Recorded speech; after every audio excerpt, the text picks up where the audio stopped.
Welcome to a video with dramatically bad, dramatically worse lighting.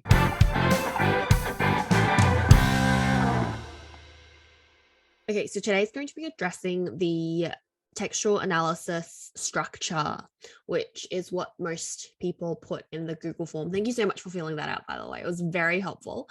And there was a lot of call for essay structure help. So today we're going to go through the smaller section of an essay, which is a piece of analysis. And then in subsequent videos, I'm going to put out bigger and bigger chunks in terms of overall essay structure and what to look out for each module. But today is purely going to be focused on how to provide pieces of evidence, what the goal is, and how to actually make sure that your piece of evidence is well explained, and my little trick for making sure you do that. Okay, so launching right into it. So at school, you're probably going to have heard of things like peel, steal, right? PETAL. You have to realize they are actually achieving the same outcome. Absolutely the same outcome. No matter which one your school is using at the moment, if you do it well, you will be fine. However, a lot of the time students are asked to follow these guidelines without actually understanding what each element of the guideline actually provides. So you don't really do it properly. What exactly is a quote in an English literature essay? So the first thing that a quote is evidence. So in an essay, like you should have known already, you're expressing an opinion. You have an opinion in an essay. That is something that a lot of students don't really hit on the nail, okay? Hit the nail on the head. You hit the nail, but you didn't hit on the head, okay? So you wrote an essay, you made a bunch of observations, right? But you didn't actually synthesize an opinion. Now that's not an essay. So you, as a prerequisite for an essay, you need an opinion, and subsequently to have an opinion that's proven, you actually need to support it with evidence. So I'm going to use it with something that's not English literature related, and then we're going to bring it back to English literature. Okay, so let's say I have an opinion. All animals should be immediately released from zoos. In order to convince the other person, it really should be supported by something. Okay, so that's where my points actually come from. Those are progressive arguments. That's an argument because someone can argue back. Okay, it's not just a series of observations. Okay, so moving on from my effectively thesis to my smaller argument, animals in capture are deeply isolated, and it is thus inhumane to subject animals to an experience humans cannot endure. Okay, so this is a cause and effect argument. This is where you need to support your idea with evidence, because even if you're having this conversation with a mate, they're going to ask you, what do you mean humans can't endure isolation? And that's a valid question. So when it's something that people can argue against, you need to provide them with evidence to support the truth that you are presenting. Okay, so I've now underlined the sections of this claim that should really be proven. Okay, it should really be supported by some evidence. So when we say animals in capture are deeply isolated, where is this information coming from? Am I just making it up? Okay, so when we're providing evidence, each piece of evidence is only proving a very small part of the overall argument. If you're finding you're trying to make each piece of evidence work for like everything, you either have a really crappy argument or you have a really long piece of evidence, neither of which are good. Okay, so first piece of evidence, alligators in the wild live in groups known as congregations. That's my evidence, right? And it's simply a fact. It's an observation. I then have to actually explain the relevance of this specific piece of evidence. That's the important part of using evidence. You can't just provide evidence and be like, I'm done. You have to provide the evidence, and then you have to synthesize, okay, what does that mean? What are you trying to say? I don't understand. So then I say, this suggests they are inherently social creatures. Okay. Do you see how that doesn't have any direct link back to the actual topic sentence? Because I'm biting for it. Okay. I'm like working on it. Second piece of evidence, 98% of zoos globally house only one alligator. 98% is a number I've made up, but also when you go to the zoo, do you ever see more than one alligator? Never. I only ever see one alligator, one crocodile. 98% of zoos globally house only one alligator, which denies the animal their natural social interaction. So do you see how, once again, I have the observation, I have this objective truth, and then I subjectively interpret it. So then moving on to my next piece of information, okay, you can constantly explain what point you're conveying at any given point in your paragraph. So I do like having little linking sections, okay, before I move on to the next piece of evidence, but a really short one. So this treatment is akin to placing prisoners in isolation as punishment. That is my little linking bit. There's no evidence in there, but I'm drawing that comparison to set up my next piece of evidence. This is called contextualization. So when I say contextualizing quotes, that's what I mean. You provide a background, you provide a link. Prisoners report headaches, dizziness, intense anxiety, and digestive complications in solitary confinement, illustrating the suffering isolation in small spaces cause. That once again, I did the whole, here is an objective piece of information, and now I'm going to provide my interpretation of what that means.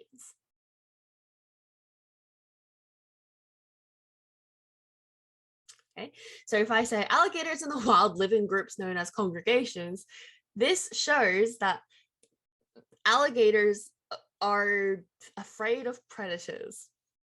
It could mean that, but I would not really use this piece of evidence because the logic leap is way too far. And also it doesn't link back to the question or the argument I'm trying to present. Okay, so the second thing that quotes actually prove is your analytical ability. Okay, your ability to analyze not anything, specifically English literature. That's literally like 60-70% of the high school English syllabus is to try and assess whether or not you have that particular ability. So there's really only one way to showcase that analytical skill, and that is through the identification of techniques and succinct and effective explanation of what that particular technique actually does in the piece of writing. This is actually the entire objective branch of evidence provision. Putting down a quote and a technique, and then the explanation of its base effect, that is the objective part of textual analysis. Okay? Without a technique, you have not proven to the marker that you know about English literature. Okay? You haven't studied the craft of English lit.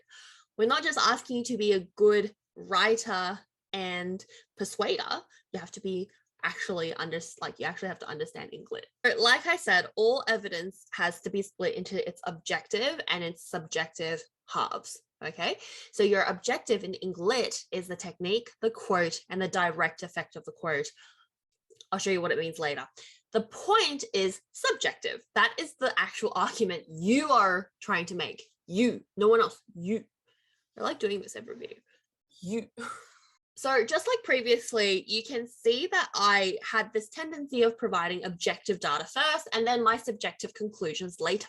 It's just easier that way. It's just cleaner and clearer that way, okay?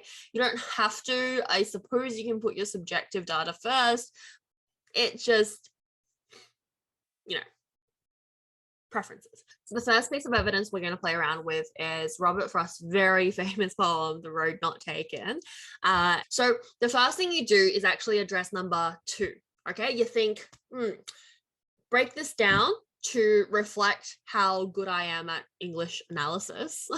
So you see this quote and you think to yourself, okay, well, first of all, easiest one is that it's imagery because it's pertaining to our slide. Okay, we see this.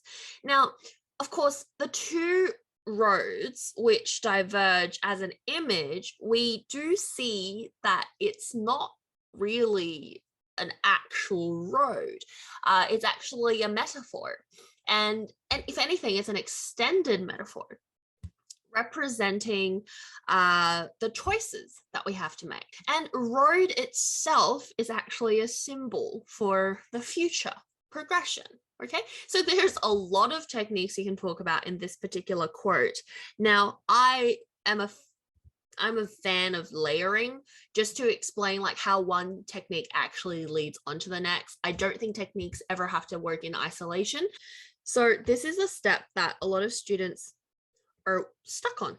Okay, so the symbol of the two roads, so road is obviously a symbol of future progress, and the imagery really just reinforces the bifurcation and establishes the metaphor. These are the direct effects of the particular quote and technique combo. Now, it's time to make a subjective conclusion. Okay, so let's just say the question is something like, what's the poem about?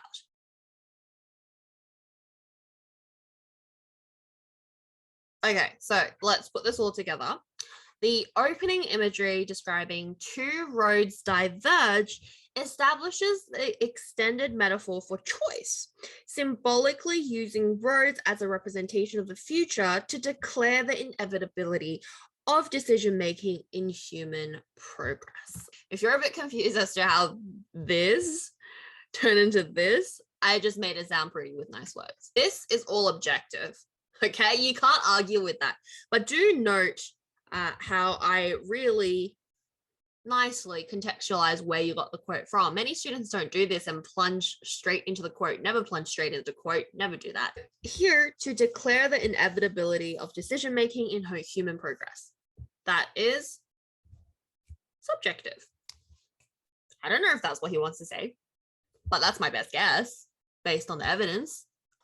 So when you're prepping or you're analyzing for a future assignment or anything like that, you will always make a table and it's going to have technique, quote, and your effect. Okay. These are all objective. Okay. So we're going to do Sally sells seashells by the seashore. And the technique, I'm going to say it's sibilance, right? Repetition of S sounds. By the way, this is going to be totally railing off my, like, I'm just pulling this out of my ass. But that's fine, because a lot of the time that's what analysis is your opinion. And your opinion, a lot of the time, is taking objective information, chewing it up, and then pulling it back out of your ass to have some sort of cohesive meaning. So the direct effect of sibilance. So here's the thing. Whenever you learn techniques, like I told you in the last video, you always learn the effect, because the effect of sibilance, like we said last time, it mimics, right? It mimics objects. It establishes atmosphere. Okay, or it creates a sense of softness. Students often make tables and stop here, which is not good enough, because what's the point of telling me that it injects a sense of softness? Who the heck cares? You gotta make it you gotta make it significant somehow. I'm going to select that it adds a sense of softness. Okay, so my final conclusion is that Sally feels her job is insignificant because they use soft sounds. You know, it's soft. It doesn't hold much weight.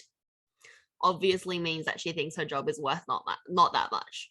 Okay. So if the question is, explain how you can see that exploiting nature makes people feel insignificant, then I'll be like, Sally is obviously exploiting seashells, which is a symbol of the ocean. And the sibilance makes it seem that her job is insignificant. I am so amused purely because this is over-analysis to the nth degree. But I just wanted to show you, this is how you actually prepare a table, okay? You actually have a technique, a quote, and an effect. And then you remember, oh, this is all objective. And the most crucial part is missing. The subjective element. Too long didn't read. The first statement is all evidence used in an essay needs to have the objective part, which is the actual, quoted stuff, the evidence, and it has to have a subjective conclusion, which is your opinion about what the evidence is showing. The second point I'm going to make is for every single quote you use, generally I adhere to TQP, where TQ and brackets effect is the objective part of the evidence, and then the point you're making is the one that that's full of your opinion and that is related somehow to the question. If you want to know a little bit more about the marketing services that Simply English provides, you can check it out in the link in the description.